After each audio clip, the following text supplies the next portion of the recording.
think it changes a little bit year to year because you lose, like, you can recruit to what you want, but what you end up with sometimes is slightly different. So like your personnel might dictate how you play to a point, but some of the general principles should still remain the same.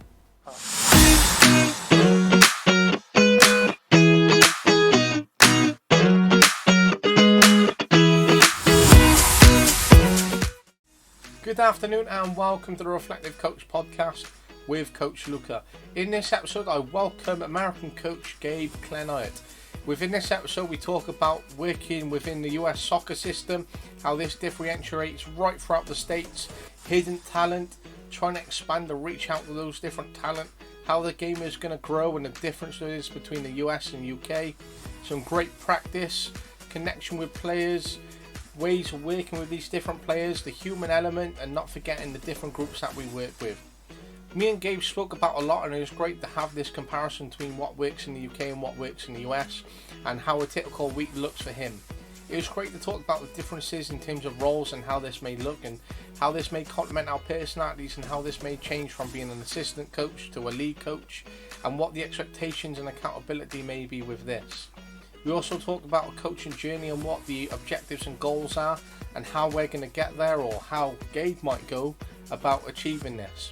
There's so many different concepts to sort of take away and look at within this episode, but it was great to speak to an American coach about the American system that's out there and really trying to understand that more and the differences in terms of that US talent and the way that it's going to go. Gabe has fantastic experiences working on an Olympic development program, working in the college and working at club level. So it's great to sort of understand these different concepts and perspectives, as well as the different platforms that coaches work on when they're out in America. I really found this episode insightful, fascinating, and there's so much which interests me about American soccer. So it was great to try and understand the system a little bit more, and great to welcome an American coach. But I really appreciated talking to Gabe and giving up his time, and I really am thankful that he found the time on the day of his son's birthday and then had a birthday party to go to straight after. So I'm really appreciative of that, and that just shows how committed coaches are, especially trying to find time amongst what is going on in their own lives. But I hope all goes well and continues for Gabe. And if you would like to reach out, follow, drop a like, drop a subscribe, drop a follow, drop a comment, you can do this by following TRC Podcast _ on Twitter, or the Reflective Coach Podcast elsewhere, which this is on YouTube, Spotify, Anchor, Twitter and LinkedIn. I always look forward to hearing from you all. I hope you enjoy this episode as much as I have, and I hope it gives you interest in terms of the American soccer system. This is me, Coach Luca, and I can't wait to see you all soon. Good start. I have a son, so I'll get him going. And then we're at my mom's house, so he's hanging out with grandma right now.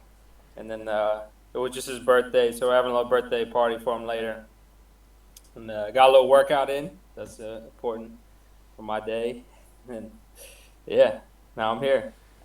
Which is pretty you? Awesome. Yeah. And it just goes to show, like, the commitment that coaches give. For example, you know, you're throwing a birthday party for your son later, but yet you still got a coaching call which you planned in, which just shows that commitment, which is amazing. Yeah, I feel like it forces you to have to, like, prioritize things, and it's like, all right, I know I'm not gonna have time later, so I got to do it now. Or even last night, like, I had to get ready for an upcoming showcase event, so I was doing emails from like 10 to 12 last night, but it was like the only time I had to kind of work on it. So yeah, it's about fitting it in. I know, for example, when my dad graduated, I ended up missing his entire graduation for football coaching. That's common too. You miss a lot, unfortunately, things like more than I guess you hope. That's why I'm like, I always try to not miss as much as I can, knowing that I'm gonna miss things, you know, because when everyone else has free time, we don't. That's when normally soccer, football happens, you know. So. And it's those things you don't foresee them, or you don't plan them when you start out on that journey, and then things crop up in life, and then, you know, coaching is this unsociable sort of world that we're in, and then we're expected to miss things, or we have to miss things, and then it's difficult because at the end of our lives, or that period, we end up looking back and we're like, oh, do you know what, we've ended up missing so much and this and that, for example. Yeah. So it's like one of those things. I'm always like, don't get married in the fall, please. Don't have big events in the fall. That's like in the United States for college. It's like the biggest time. I'm like, nothing happened between like August and November. Outside of that, like there's flexibility, uh, but So when you started out coaching, then when you were making sort of that choice to get into it, did you sort of plan to get into coaching, or did you fall into it? How did the coaching journey start for you? yeah, it happened a little bit organically. Like when I was in college, going into like my junior year, I started coaching a local like middle school team because they needed someone, and it was like close to where I went to school. Um, and then my college coaches started bringing me on like recruiting trips with them because they just felt like I don't know, as a player, they liked my opinion on things. So I just kind of started liking doing those things. And people started asking me to like individual sessions, like with kids. And I like that. And I don't know. I was like, I really like doing this. Like, it somewhat came natural. Both my parents were coaches, not in like a career path, but both coached for like over 20 years.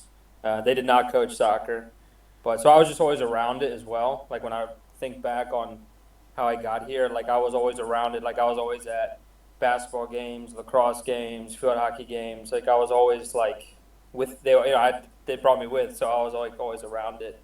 Um, and then I think I was fortunate in my playing career that I had really good coaches throughout my whole time, like from start to finish. I was fortunate that I never really had a coach that turned me off from the game. I feel like so I always like had a good experience from that. And then all the coaches I've worked with also in my coaching path have also been like great mentors. So I think I've been fortunate in that like I've just always been surrounded by people that have helped guide me and have made it exciting. So. Which is pretty fascinating, and they've sort of had that, not direct impact on you, whereas like, right, I have to make this impact on Gabe, and because you've naturally been around it's sort of created that environment which you grew within, which has then led you to where you are, which is pretty incredible. And I think that shows the importance of environments and just being within them, which comes out in play then later on in life. Yeah. I've always been like the type of person like can just like play. Like as a person, like I could turn anything into a game, or I'm like someone that could just play, and then that translated a lot into coaching for me, where I just felt like I could just pick it up, I could just do it, I enjoyed solving problems, I enjoyed the relationship building, I like it all became kind of like a game for me, and so that was a big benefit. But it's always funny, like everyone talks about like now being in it for over 12 years, like when I think back to what I did in the first 5, 6 years of coaching, like I would never do most of the things I did now. That you know what I mean? It's just different, but you learn, like, and that's part of the process, and the whole thing. And I'm probably in 10 years from now, I'm gonna look back and be like, oh man, what was I doing? you know. And when you look back then, is it something that you plan in terms of looking back and how you're reflective, or is it just more general sort of looking back for you? No, I look back a lot. Like I guess what I would always recommend to like coaches starting out is that I documented like everything I did in a folder, um, and it grew that I had to. I have two like almost full binders of sessions.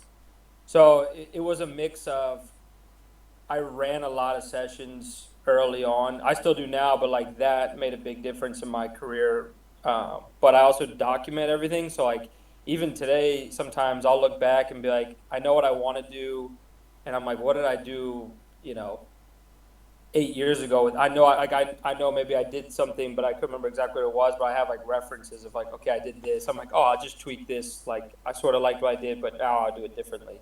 Um, so it's not just like, oh, I remember doing this. Like I have like the notes. It's funny, my notes look so different as well from as you go back, like how I used to do it versus how I do it now. But it's really helpful. So I do look back on a lot of things that I did throughout my career to still help me today. I think that shows the importance, because when you look back, you show that own individual growth, but then you can sort of pick session plans out. You're like, oh, I might do this, I might add that, And I know sort of when I'm standing there delivering a session, I'm like, oh, do you know what? I could have added that in, and then I tend to sort of just jump in and do it at times. And then sometimes it works out, and I'm like, oh, great, I'm glad I've done that. But documenting things I think is really important because so much happens in the coaching world. Just to flick back and go, oh, I forgot about that, or do you know what? That's really important. I'm glad I've got it. Just shows that importance. And John Terry was a great example. I remember once when he said he was in the Chelsea dressing room and he just pulled out a notebook and started creating notes of what Jose Mourinho was saying, and everyone was like, "Why are you doing that for?" He's like, "Because I want to soak everything up which he's saying because it's so important in terms of this information that I want to take away." Yeah, yeah. And I think when, like, for me, I know if I write it down, I remember it better. And obviously you have it, but it helps. Like, even like I do coach education through US Soccer, and one thing is like I still like obviously I show up to training sessions still with like a paper in my hand. Right now nowadays I print it out like what's gonna happen and notes, but like I have it with me, and like I don't always reference it, but I have it. Like it's like you don't want to miss things, or try to remember like, oh, like instead of trying to think of it on the spot, like you want to be able to just reference what you had, type of thing. So I'm a big proponent for having it written down or printed or whatever. And there's nothing wrong with that because even when I've been on coach education here in Wales, you have ex pros which tend to then deliver on the courses, and even then they're pulling session plans out their pockets, checking their notes, and they're educated, coaches that are on the course. And even when they're doing it, it just shows that it's completely fine for us to do it as well. And it's not something that we should hide away from. It's having those notes, and it's so important, even if we're carrying just that bit of paper in our pocket, for example. Yeah, because I know a lot, like especially younger coaches or newer coaches, they like feel like it's like a sign of weakness, or like, oh, you don't know. I'm like, no, like if I made teams, or I need to know, we're going from having teams of four to teams of eight, and these are the positions or shape and this sort of like, I don't want to have to just like try to figure it out on the spot. Like it's easier to just pull out the notes, say, this is what's happening, bang, goes back in my pocket, and we're off. But there's nothing wrong with it. And I know I was part of that. And when I first started out, I never wanted to have the notes sort of on me because for me I felt that it was a sign of weakness. Or like, why is he referring to his notes, or why he's having it? But now I'm sort of like very experienced coach. I'm like, there is absolutely nothing wrong with having it in my pocket or just having it with me, and I can refer to it, and it does help as well. Yeah, yeah, it's funny how that works. It even helps when you got an assistant coach because in your head you might go, all right, I want this session, then you're explaining it. You're like, we're going to do this, we're going to do that, and you can see your assistant coach working out slowly. But then if you've just got that bit of paper, it's like, right, I can get that, I can see what you want to do there. It even then tends to help, even if you're working in a team, which is little things which do help.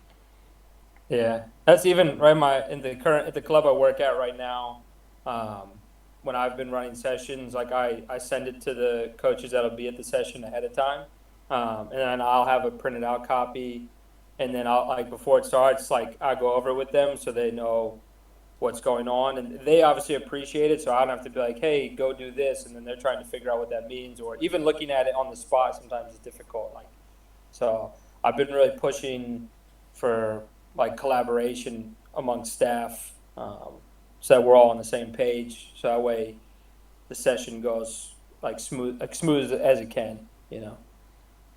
And that's something which, when I was coaching at a professional club, we never used to do that. And then we had the new head of phase, and he's like, right, I want you to get session plans in, we can collaborate, we can look at them, we can take things away. And it worked out really well. And then that was something that I instilled at my grassroots club, and I wanted us to really start collaborating. And sometimes when you are collaborating, coaches then think you're criticising their sessions, they're scared to share it, and it can be difficult then. But then it's about changing that mindset, that environment which we spoke about, because it's there to sort of help each other and grow and go, do you know what, perhaps that might not work, or you could add that in. And we don't want to be afraid of working as part of a group which coaches tend to hide what they may believe their weaknesses are.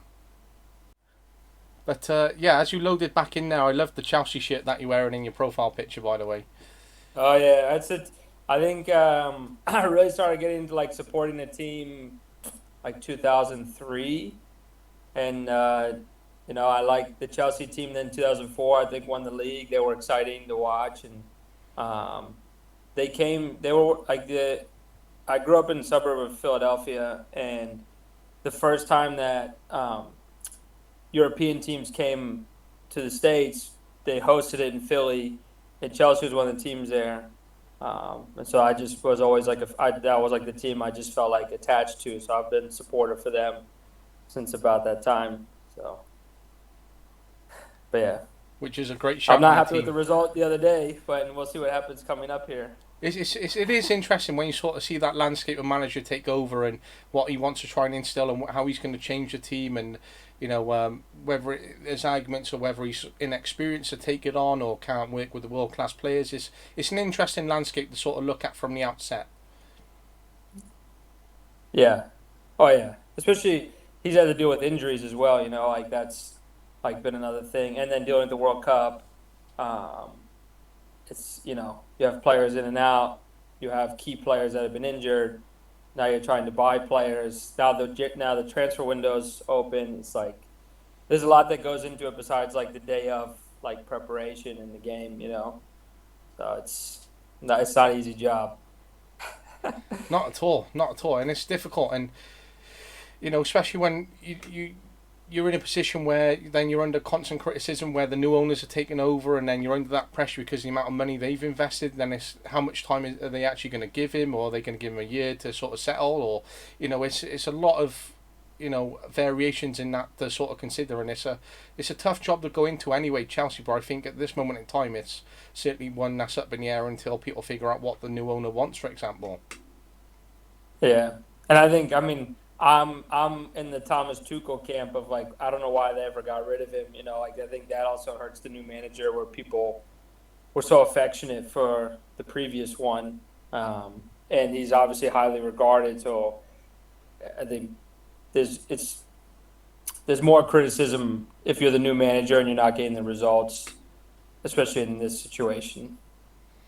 Yeah. Absolutely, but I agree with the Tuchel point. But he's currently out in India right now. He's having a bit of a retreat out there. He's relaxing, and I think when I was watching his interview, he sort of said about the importance of having this downtime and just having time to breathe and just do normal things which he hadn't done when he was coaching a manager. And that also coincides with what Gary Neville says. He has many retirements throughout the year where he can just go and breathe and stop football getting on top of him. And I suppose that's an important point for us as coaches because, as you say, you're working up late, you're trying to fit in the hours, you're trying to get the emails off, you've got constant emails flooding in, you're out the sessions, your coach developing, and suddenly your week's filled, your late nights, you're out in all weathers, and it is important to have that break because otherwise we will end up breaking ourselves. So, how do you go about getting breaks in?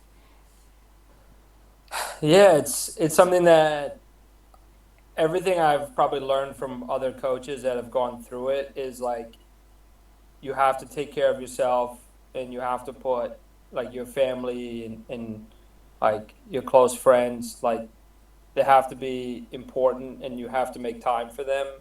Um, so for me, I'm always looking at how to satisfy that while I'm going through the motions of everything else. Like just making sure that like I do something active almost every day, and that I'm trying to stay connected as best I can, like having FaceTimes or phone calls with people, planning out vacations or making like what ends up happening in most soccer people's world is like at least in the United States, like we end up making like trips out of our soccer, it's like we have a showcase to go to, so you make a trip out of it, or you have a game further away.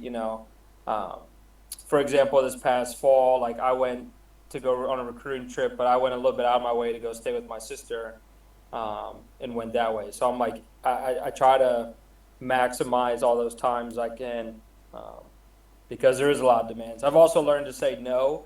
That's also hard. Like when you're young and want to learn everything, you want to take as much as you can in, and then as you kind of grow, I think you realize that you can take all those things on if you want to have family and these other relationships. Because like if you didn't, you could do soccer 24/7. Like it's there if you didn't want to have other things. So I think just being able to say no to things. Like I used to always wear like 3 or 4 hats, and right now I'm wearing like 2.5 hats. I would say for coaching, just because I know like I have the time, but then that time is going to take away from other things that I want to do. Um, and so that's one thing that I've really learned is to say no or to pass, like, hey, keep me in mind, but right now I can't, so. And that's hard. Like for me personally, that's also something that I've had to learn to do because I was so used to like jumping on everything. Like, hey, do you want to do this? Yeah, I'll be there. Yeah, I said yes to everything. It helped me get to where I'm at, but now I kind of taking this next step of where I'm at in my career. I'm able to really say, I don't have time for that. Um, but yeah, I think that's the hard part of our profession as well is like to move up or to get to where you want to go. Like you have to take on certain roles or do, so many coaching things, and that requires time and effort. Um, so it's a balancing act, you know. Yeah, it is difficult, and I remember speaking to someone last year, and he's a mindset coach, and he's saying about these plates where you said about the hats, but you're sorcering all these different plates that you're doing things, but it doesn't necessarily mean you're doing them all really well. And sometimes taking some of those plates off means that you're going to improve performance on the ones that you want to prioritize. And I know in the past that I've said yes, and I've ended up doing grassroots coaching. I've then done academy coaching. Then I was trying to be at another club while trying to be at this club, and then I was working full time.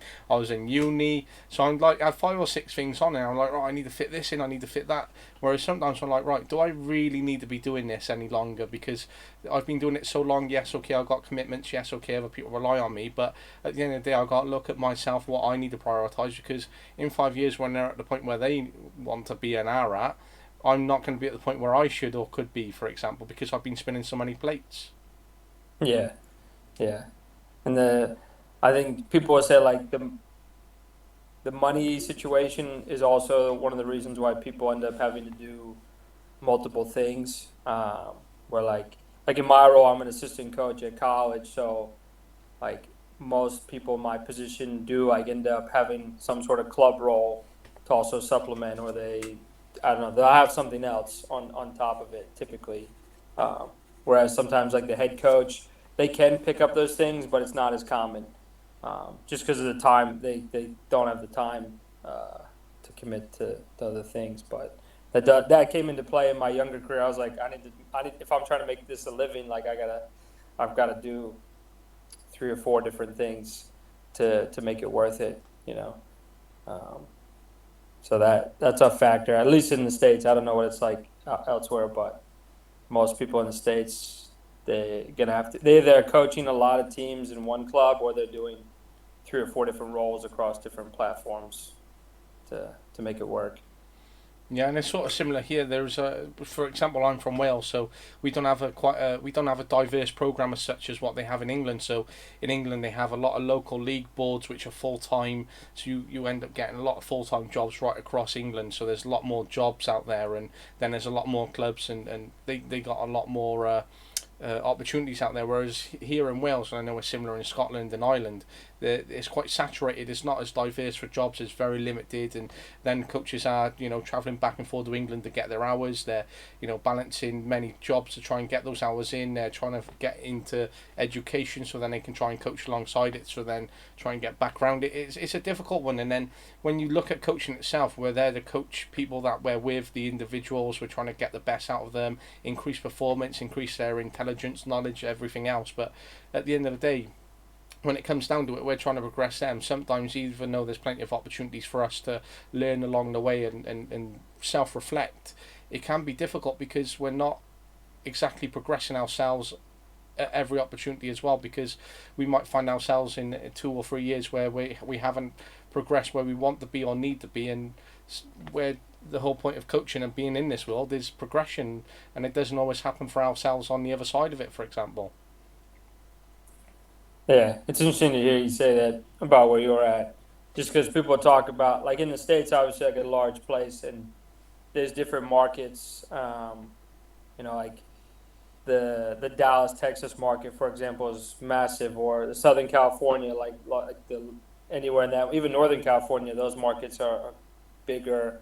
Whereas like where I live at New York, and where I lived just previously, um, like in Albany or in Rochester, New York, like they're smaller markets. Like it's very saturated in terms of how many coaches there are, how many players there are. Like it's limited in terms of opportunities versus some larger cities that have like way more clubs, way more opportunities. It's much easier to get yourself in, you know, into coaching, and there's also a lot of levels at those different places. Whereas like in smaller markets, you might have like one big club, and then there's a bunch of small clubs, around. So the experience will be different, you know.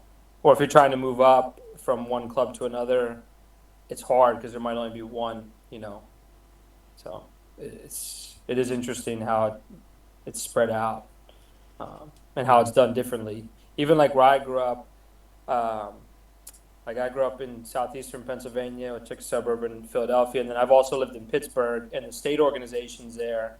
It's in the same state, but in the Philadelphia area, the state organization has 3 times as many players as Pittsburgh area does. So it's like you have two major cities in the same state, and one has 3 times the amount of players as the other. You know, so there's probably 3 times as many clubs, 3 times as many. Like it's kind of interesting how it just there's more opportunities for everyone. The bigger the market is. Yeah. Mm. And you might see that in England, for example. So you might get someone who moves from uh, maybe like somewhere that's really diverse, like Hereford. Then they might move to London, and then they have that increase of opportunity. But here in Wales, you sort of move from South Wales to North Wales, you're going to get less opportunities. You go to the west, there's less. So Wales, I'm in South, and we're probably at the point where there is the most job opportunities, but they are very limited compared to if I went somewhere in England. So in terms of that, I know the geographical location of America is huge compared to Wales, and we'd be very small. But would you say then, if you were looking for a job across the country somewhere, it'd be much easier to sort of move and source a job across America and stay in America? Yeah, I think if you had the experience of the qualifications, or even like willing to start somewhere, like there's so many markets, um, that can support like coach growth. Obviously, you'd have to be willing to move, but there's so many job openings all over the place, that, yeah, I think it'd be pretty easy. But you'd have to just be willing to relocate, most likely, unless you currently live in a large market. But yeah, there's always job postings everywhere all the time, and I'm sure if you inquired, like most clubs are always looking for somebody. It's rare that anyone's ever fully staffed and they're like good to go.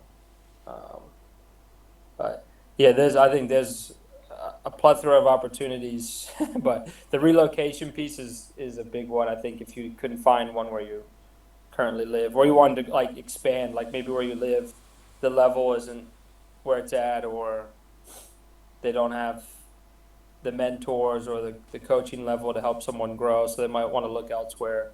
Then again, they'd have to just relocate. And it is fascinating in that sense because obviously in America it is so broad and it's so diverse, and you might go from one state to another and it can be so different in terms of the demographic, the people, and everything involved in it. But when it comes down to it, then would you say that it works well for the coaching program in the US, or because I know when we were having a prior conversation, you said it's so different in compared to where you sort of go in America, and it can be so diverse. But do you think that's a good point of US soccer, or do you think that's something that needs to be tightened up maybe? I think a lot of people, and I agree with this, is that it's the part that we're missing is probably in terms of like where the national team is going, is that like we have such a diverse population, and we have to probably tap into that more.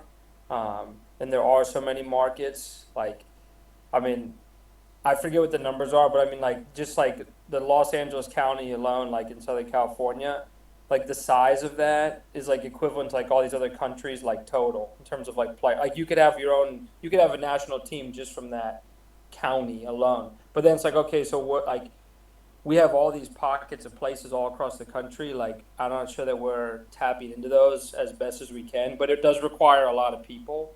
I know that it's expanded a lot because some of my closer coaching friends are like U.S. scouts, um, and like the network is growing, but it's still like it's something that has to expand. I think to make the most out of our situation, because we are unique. Like you have a melting pot of people and backgrounds, and you have a large immigrant population across the whole United States.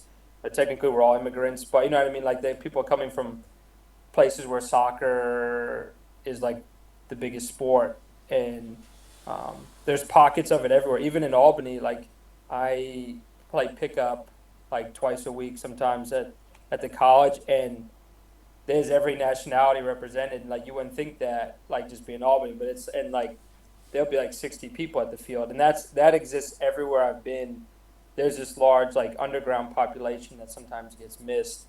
Um, that are we tapping into that or fostering growth in those areas? It's improving, but it's not where it should be. You know, when I lived in Rochester, New York, I was part of a group called Rochester City Soccer League, and it was like a free soccer program for anyone that lived in the city of Rochester. And there were some very talented players, but there was no structure. They just played pickup or they just played with their family or friends. And the goal was just kind of offer them more opportunities. Like we played at the stadium downtown. We did like training sessions. We had games. And like a few of the players went on to play Division I soccer. And well, there's kids that go through the pipeline, boys and girls. But they don't have the same opportunities that the club kids I was coaching that were from the suburbs had. You know, so I think that type of dynamic exists everywhere in the United States, and that's probably the area that we're still missing. Um, and coach education is big in those areas too. Like if those players had the same coaching opportunities as people that can afford it, I think that changes the landscape of soccer in the United States as well. It's improving. There's no doubt. I mean, I think you look at how the men's team is done, and people are critical of where the women's team is going, but they've still obviously been the most successful like women's national team program in the last decade, probably. You know, winning 2 of the World Cups, and the Olympics. So, um, but yeah, there's so much untapped potential that exists across the whole United States because of our population and the diversity of it. But the opportunities are not equal. And that's an area that has to improve. Um, it's an area I'm somewhat passionate about. Like we've done some things in Albany since I've been there, not the same as Rochester, but and I did it in Pittsburgh as well when I lived there. But there's just like there's a whole group of people that love the game like you and I do, but do not have the same opportunities to play and get the coaching and the experience and the competition, same way people that can afford it can. It is definitely an interesting, landscape when you sort of put it that way, and it's so interesting to hear what goes on throughout, America and how different it is, and it is very much still a developing and evolving game. And there was a good buzz about the US in the World Cup, but when you look on Twitter and social media, a lot of the fans are like, "We're not where we should be. This team should be performing better," or "How does so and so get in this team compared to that?" And it's like, well, they've done quite well, to be honest, this US team, and you can see where they're going to be in 4 or 5 years' time, and even then, it's still growing in America in terms of the programs that's out there. And I think it's amazing that you have so much of a population where you can have such a wide national pool of such talent, but then it's how do you get that talent into that national pool to choose from, how do you develop it, how do you get those standards up, and then it's really interesting that you have these sort of different programs as you go to different places. But it's definitely growing, and I think you're going to see more coaches, more programs, more jobs open up, and I think America is such a fascinating country in terms of how it's going to grow the program. I think they could be up there in the next decade in terms of consistently performing because of how much it can grow. Whereas here in Wales we're quite a diverse population in terms of we don't have a wide national pool because of our population, so it's about doing the best with what's available. But as I said, when you go to north, the west, and then the sort of the east of the country, there's very little opportunities compared to what is here in the south. And I know that the high performance strategy here in Wales is trying to change that to open up and tap into that talent, but there's so much that goes through the net. But it's interesting to see how it is going to grow, but then that all comes down to the geographical location, what's happening in the country, how population grows, and connections. And I think that's a much bigger concept than just what the football association can do. But it's so interesting when you sort of just think about what's out there, and the talent that's not tapped into, etc. Yeah, and the big push in U.S. soccer is that the all like the players that start out playing soccer, the numbers astronomical. And forgive me, I somewhere I have these numbers, but off the top of my head, I just know it's like in the millions.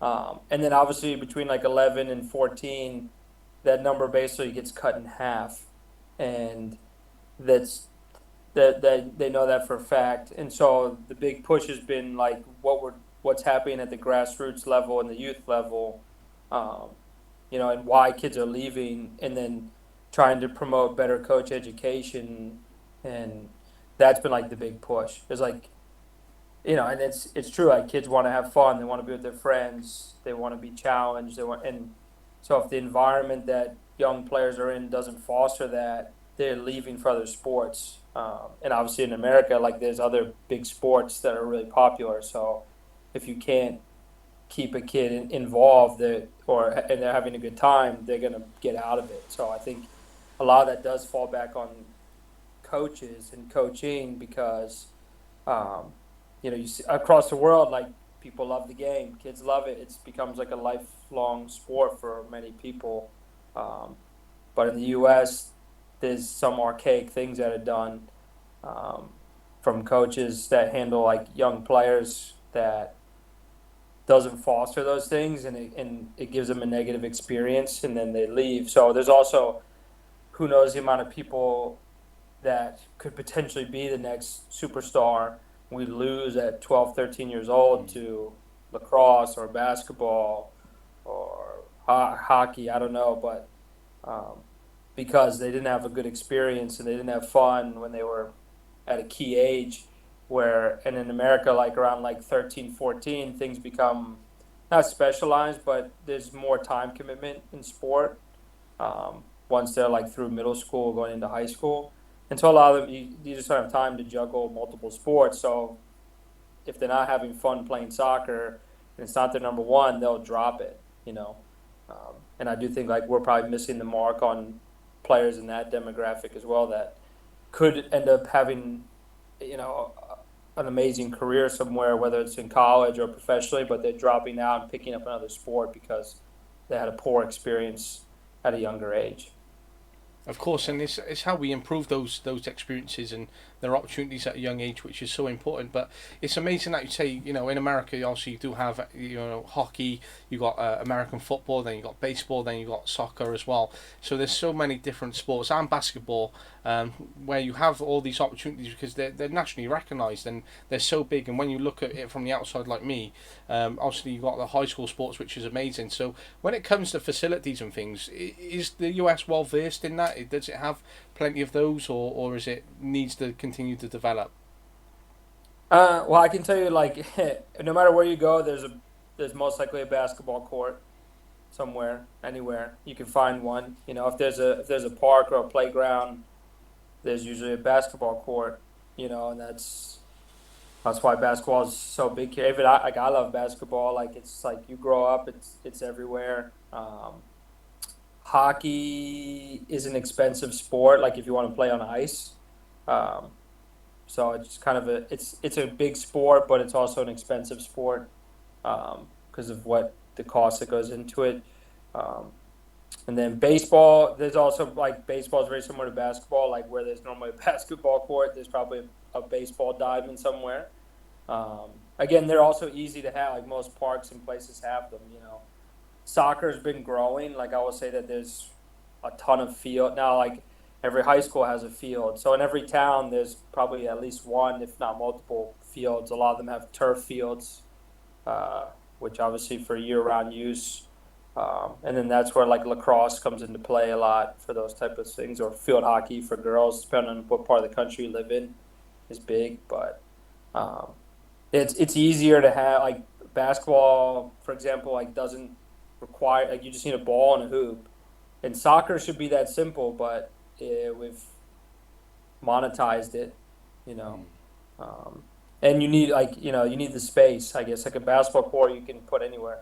I saw a graphic recently. It was like a basketball court would fit into like a quarter of the 18-yard box. You know, like it wouldn't even take up the 18. Like it's only like half of the 18-yard box. So like you don't need a lot of space to put a court in, and they pretty much last forever. So like a soccer field you need to maintain it unless it's turf, and then if it's turf, like people are putting money in it, so now you're trying to charge for rental fees for people to use it. Like there's just a lot more that goes into it than just having like a court on a public park, you know. So it's different. But the facilities, I mean, I don't know. I've been fortunate. Like I've worked at places that have like full size indoor facilities, outdoor turf with lights, weight rooms in it. Like that also exists everywhere. So it's not like the facilities are poor. There's some pretty incredible facilities across the country.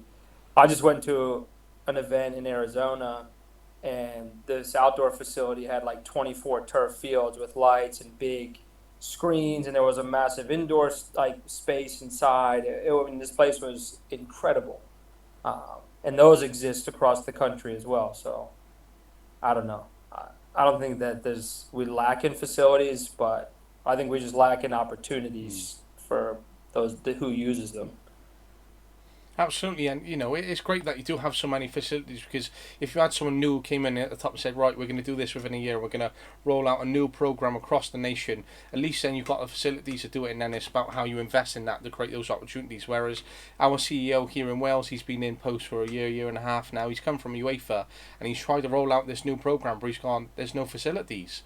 So then he's gone, how do we roll out this program? So suddenly it's become like a national crisis as such, where he's has to work with the government to then go, right, we need to invest more in high schools, to put more grassroots pitches out, to put more turf pitches. Then even if they start charging it, at least then we got facilities that clubs can use. How do we then upscale clubs in terms of that? And it's been quite difficult to roll out that program because of the lack of facilities. Whereas in America, you always see players, on the socials saying, "Oh, I'm going to high school sports, I'm playing college," and you're like, "Oh wow, you got such amazing programs." Whereas here in Wales, and it goes across the UK, we don't have enough of that. Where we're maximising what happens in high schools, and then we're not creating this athlete program which needs to then lead to so much development. Which, again, where we lose so much talent is because there's a lack of it within education, I believe, here in Wales. So it is really interesting, the difference in terms of how our grassroots program works against yours, but then how fantastic your education program works against ours. So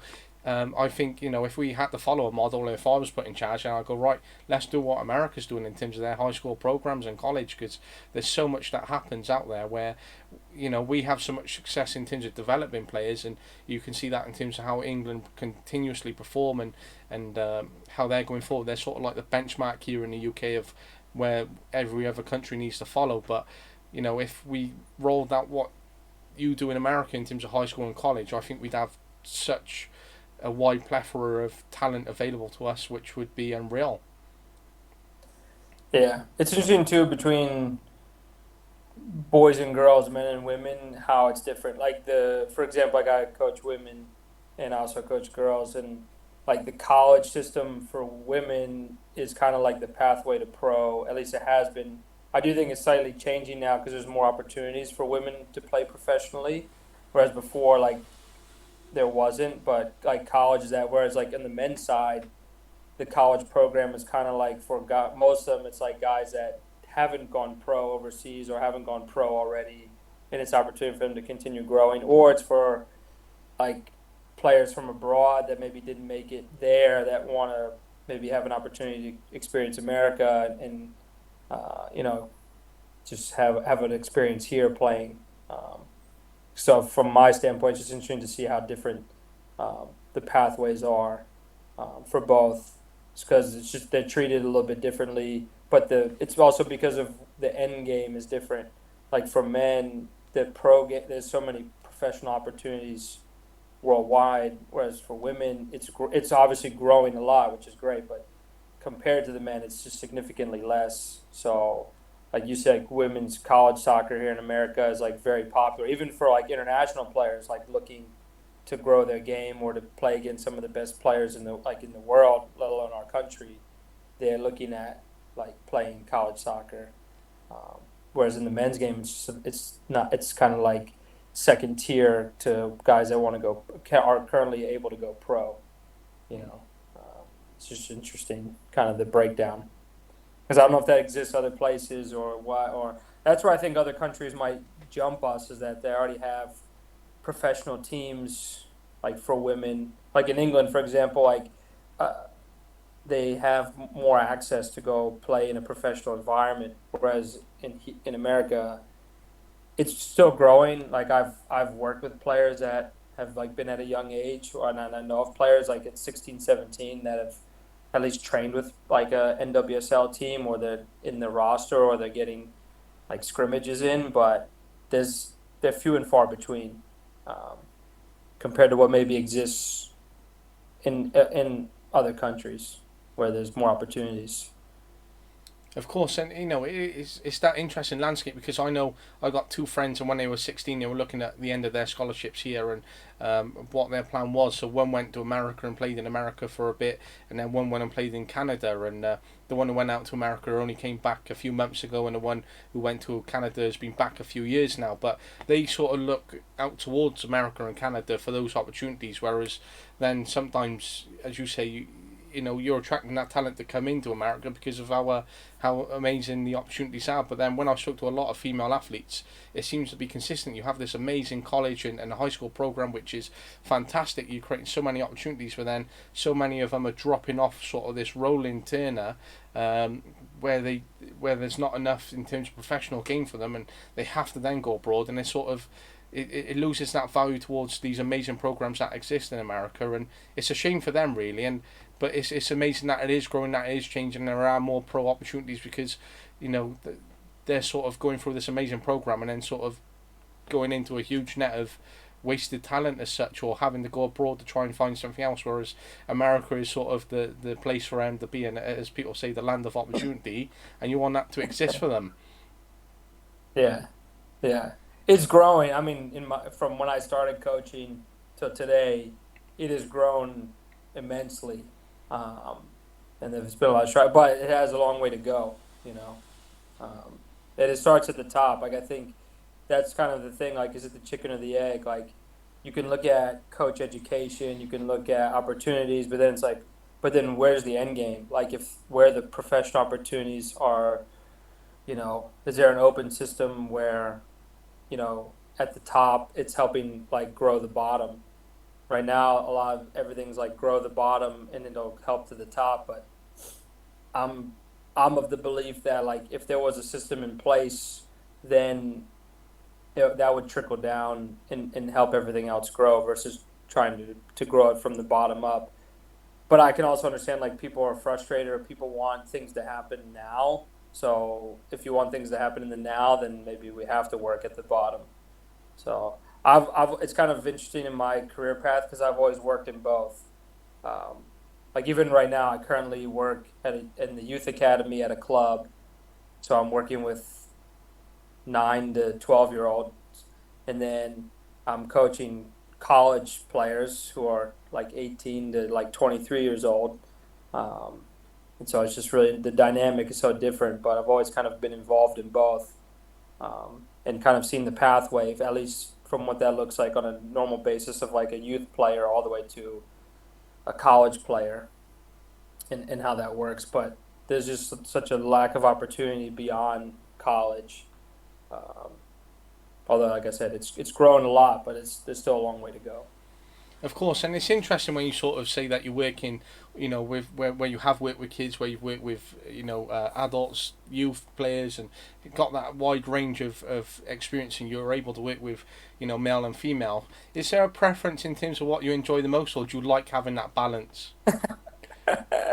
I get asked this all the time, and in my heart, I think I always give the same answer, which is like I absolutely love coaching 11, 12-year-olds. Um, it suits my personality the best, my coaching style the best. They're sponges. I feel like I can have such a great effect on their future in that age group. Like I always said, like if I went abroad to coach like at a professional club, like put me there. It's it's right in my wheelhouse. But I mean, the hard thing for me is I love coaching all the age groups. I think they all have something different, and I obviously really enjoy coaching college. Um, the competitive aspect, the tactical part of the game, the preparation, the scouting. Um, helping players grow, and there's just more on the line than like a U11 game. To be fair, doesn't mean a whole lot. But you see a lot of individual growth in those times. So it's Tom torn, and obviously, like every team where I've worked with, or every players think that they'll say you should pick us, and so I just go with that. But I don't know, it's tough. But yeah, I think if I had to really pick, like if I had an end game of like picking, hey, this is my best, I would probably say like U11, U12, like put me there with the best of them. Um, it's just a fun group, fun age to work with. So, but yeah, I've done it all. The thing I always tell people now is like I don't want to don't send me to like the 4-year-olds. I consider that babysitting. Like it's fun, but I'm like it's you don't need me there. So like I'd say like 7 or 8 years old and up, I'm fine with. But after going through it now for a bit, I've drawn the line on that. I'm like if they're younger than like 6, that you don't need me. You just you need someone to run around with them, you know. So. Yeah, and it's sort of And I similar to still my play journey. also. And Sorry. it's similar to my journey because when I first started, I started working with tots. So they were 18 months to sort of 5 we would sort of look at, and you sort of then get like a tot dribbling on you, or it's just about physical literacy. And when I first Yeah. started out at 16, 17, I was like, oh, this is so fun. I got into a consistent program. But then sort of as I moved away from it and I've done more in grassroots, and then I've done academy, I was asked last year to go back and start some sessions and take over as lead coach. I was like, okay, I'll cover one. But then I was like, nope, I'm not taking on this as lead coach. I'm finished with 18-month-year-olds. This is not for me Yeah. anymore. Yeah. It's for the younger coaches. They'll do it. They'll eat it up. They got the energy for it and the patience, uh, which I feel like I have a lot of. But now I'm like, nah, I'm drawing the line on that age. Like, let someone else have it. Yeah, it's either you either go back to it and go, do you know what, this is definitely for me, or you're like, because you end up developing this mindset where you work with players more, then you go more into technical, then you're tactical, you're social, they have loads of different needs then, and you're exploring that and supporting them and giving them more mentoring. And when you sort of delve into that and that's more for you, when you sort of got to go back to the real basics of, even you are covering those areas where it could be real basic technical compared to, elite technical, and you're sort of like, oh, do I want to really get back into this? Yeah. That's right. So I don't mind like probably 7, 8 year olds and up, but anything below that, count me out. But yeah, it is. I think the thing, especially from some of the club environments I've been in,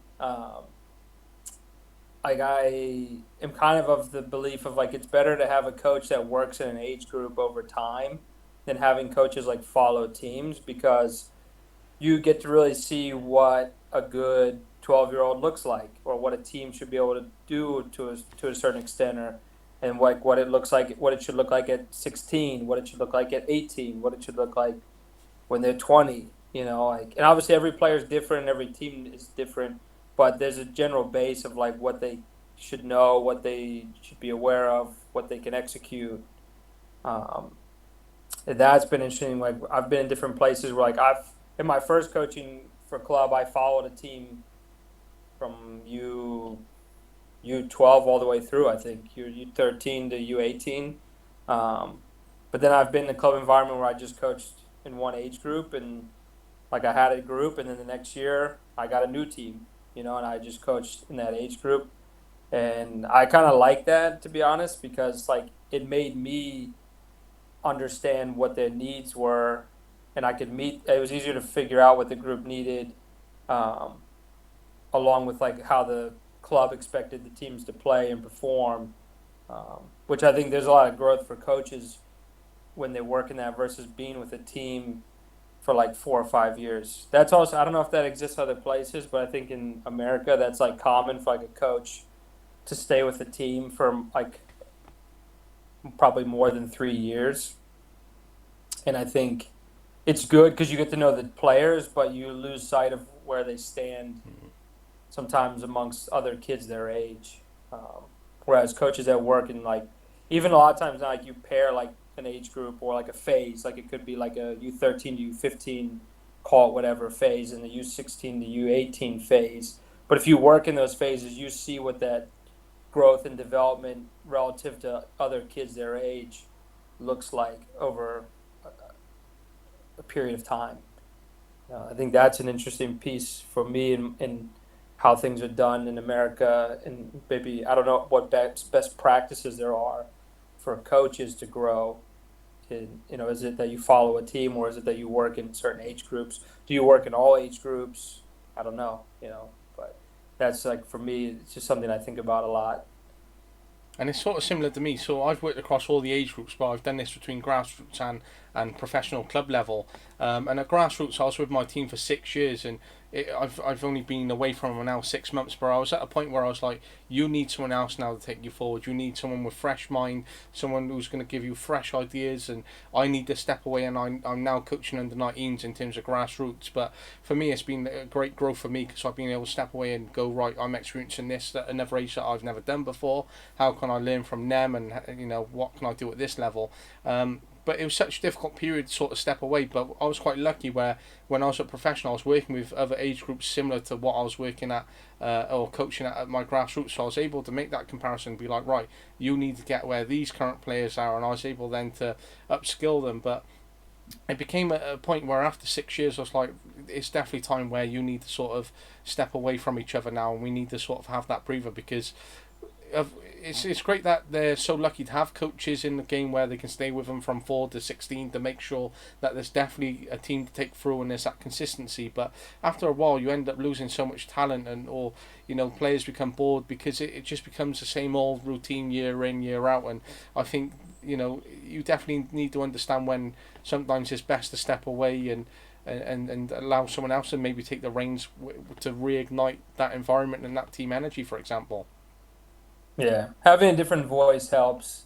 Even if you're with a team over a period of time, like having other coaches come in and just give them a different voice, maybe a slightly different rhythm is good. Just to give them a new experience, maybe something fresh.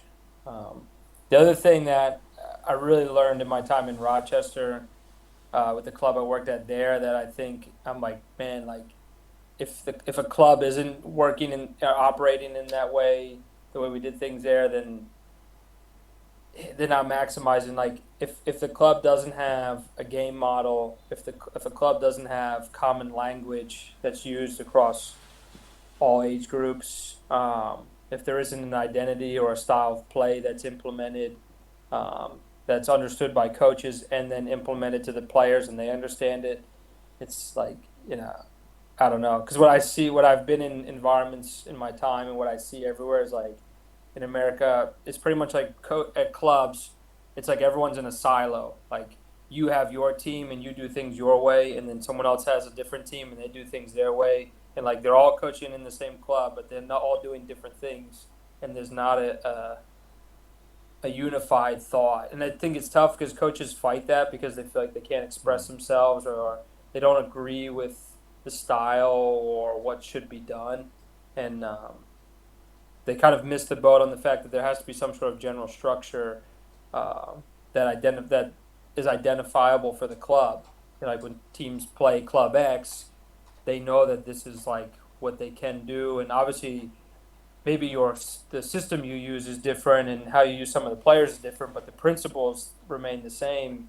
And for me, that's the big gap in coaching education that I see for coaches is like they don't even really understand that there can be differences in how you set up or what you're doing, but some of the principles will remain the same, whether it's a U10 team with some basic principles or your U19 team, which should know a multitude of them and be able to execute according to the opponent and the game and what's working. So that's a big thing for me that as I've really grown in that and learned more about it, I'm like, this is a big area that's missing across many places where, in the U.S. in general. There's a lot of people that are doing it, but there's a lot of people that are not and don't even understand it. Um, and to be fair, I didn't fully understand it for the first half of my coaching career. So it's like it's like kind of the going back to the having your notes. Like it's okay to say like I don't really understand what that means, but then like coaches should be learning, and club directors should be learning how to implement that across their clubs and stuff. And then to tie it into college, like I think at college you should have some sort of identity, and I think it changes a little bit year to year because you lose like you can recruit to what you want, but what you end up with sometimes is slightly different. So like your personnel might dictate how you play to a point, but some of the general principles should still remain the same. Um, and maybe having a game model that way your players understand what you're asking of them, and how they're going to execute certain things, But that's been my big beef right now with in coaching is like getting that message out to as many people as possible. Of course, and it's sometimes, as you said, it's how the coaches respond to that, where they don't feel that they can get what they want out of it. And I know I can relate to a similar experience. So when I joined professional club, the identity was a bit all over the place. The current academy manager was on his way out, but so I was on the back end of where they were, and a couple of teams were playing a 3-5-2 system because that's what he wanted, and then you sort of go to other groups and like, we're not playing that, we're doing our own thing. So then the academy was sort of all over the place in terms of what they were doing, and then when a new academy manager came in, he said, look, we're going to completely change the philosophy, we're going to change our style, our identity. I'm going to insert a curriculum, but every age group has to follow this curriculum week in, week out, but you have that creative freedom to do what you want in those sessions. So it made sure that we were all following a program that was consistent, where all the players were in tune with what was happening, but then it meant all the coaches could have their own development, which was really interesting to sort of get around that and deliver, which was great for us as teams of our own development as coaches. But it then created that identity which sometimes is lost, and then where we were losing players because it was so different. But it is important, as you say. Just one more question before you go. Do you find it difficult at times being an assistant coach, or do you prefer to be an assistant coach? Because sometimes, when you're sort of on that journey, you're like, right, I'm at a good point where I'm an assistant coach, but I know it's within me. I definitely want to be a head coach or lead coach, etc. Yeah, so I was an assistant coach and at college I've been assistant for all my years but one. I was a head coach last year.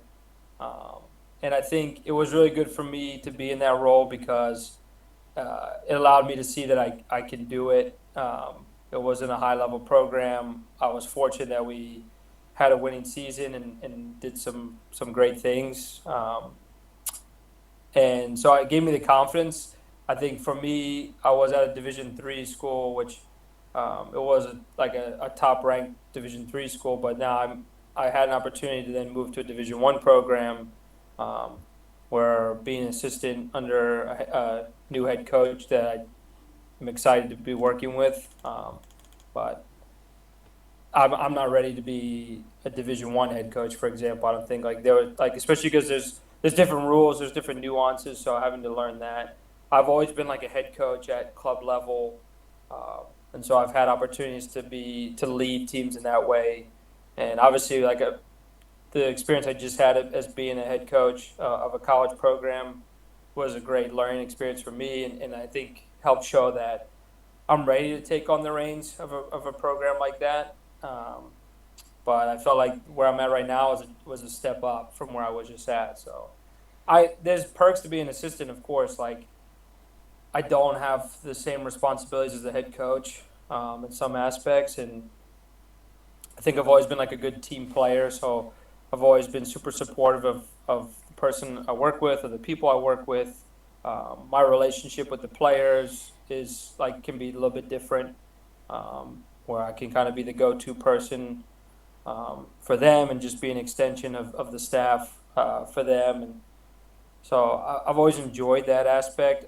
Obviously, being an assistant also has always allowed me to do club and other things, which like I would give up. But right now, it's like I enjoy being in these different realms, like operating. So it's been good. But yeah, there's totally different demands, like the demands of being the head coach at college. Uh, there's just way more things to juggle than just the day to day sessions. Where actually as an assistant, I actually have like as much as I have to do other things, like I have a role to do like coaching sessions, planning sessions, so doing individual sessions. Um, so it's yeah. I think for the future, I want to be a head coach. My long term goal is to coach. I don't care which national team, but I would love to coach at a World Cup, and I don't care if it's a Youth World Cup. But I just feel like in coaching, like a World Cup at any level is like the pinnacle of the sport. So that's like my long term goal. I don't mind if if it's not America, it can be someone else, but just to have that experience, I think would be amazing. But yeah, I don't know. I like being an assistant coach. I've been it for a long time.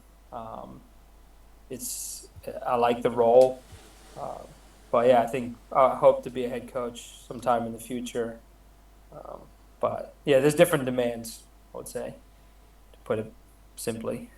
And it's really interesting. And sometimes stepping away from that head coach or taking that step back can give you the freedom to sort of do those other things which have been taken away from you because you've had so much thrown at you when you are a head coach. Your demands are different, and it's sometimes it does take away your love from coaching because you have so much more responsibility. So, for example, when I went from one club to another, I ended up going from a team manager to a chairman, and I was like, right, now I've gone from looking after a team to the entire club, and I've got to be responsible for the entire decisions, and I'm being pulled this way, I'm being pulled that way, and some people are like, well, you're not making the decisions in best of the team. I was like, no, because I need to make it in best for the club on this opportunity, and it can be difficult when it comes down to that because as your role changes, you become more accountable, but then people don't understand that you've had to change your style, your approach, because you have to make decisions in a different way and look at them because of the position that you're in. But I hope that the long-term aspiration for you to coach at a World Cup happens. But if I was to fire some quick fire questions at you, if you had to have someone describe you in 3 words, what 3 words would they be?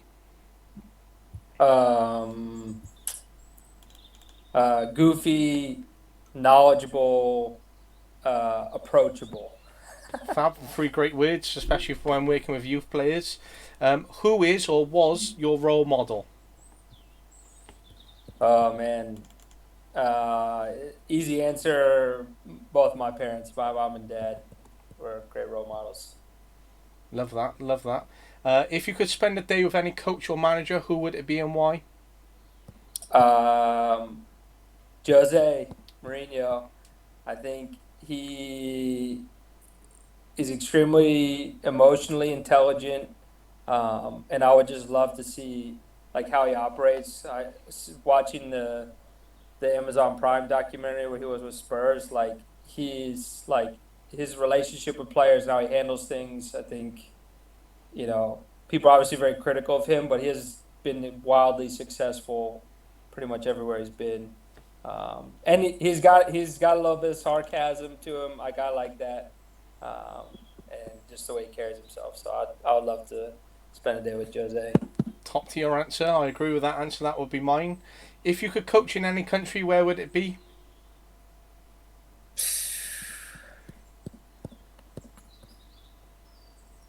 I don't know if I think I would say United States because of the language, but I don't know if I had to pick somewhere else. I would pick like the Netherlands or like France, somewhere where I think like the youth development landscape is ahead of most places. I think I might know the answer to this one, but if you could coach or manage any club, who would it be? Yeah, the Chelsea. But it would be amazing. I don't know. I've always thought about that. Like, what if I just went abroad and coached somewhere over there and worked my way through that? But yeah, it would be awesome to do that. And if it was a case of Chelsea or the USA team at the same time, you could only pick one, and once that option was taken, the one is gone forever. Which one would you take? I think if I had an opportunity to coach for USA, I would take it. And the Yeah. final one, what is the one thing you enjoy most about coaching? It's always the people. The people is like I love showing up to practice and seeing players, the coaches. There's just something about like walking onto the field and having that, and having the hour and a half, 2 hours with them. Um, I think that's why I do it. To put it simply, I think I do it for the people. I enjoy all the relationships I get to build and people I get to meet and learn from. So um, that's what I think drives me to coach and want to improve and do it on the daily.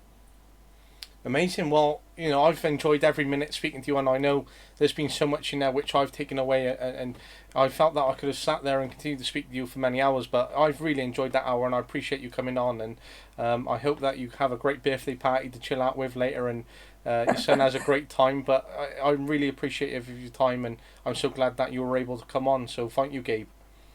Yeah, you're welcome, man. Thanks. I've enjoyed our conversation, and thanks for reaching out. And hopefully, we have some more interactions on Twitter, and we'll be in touch.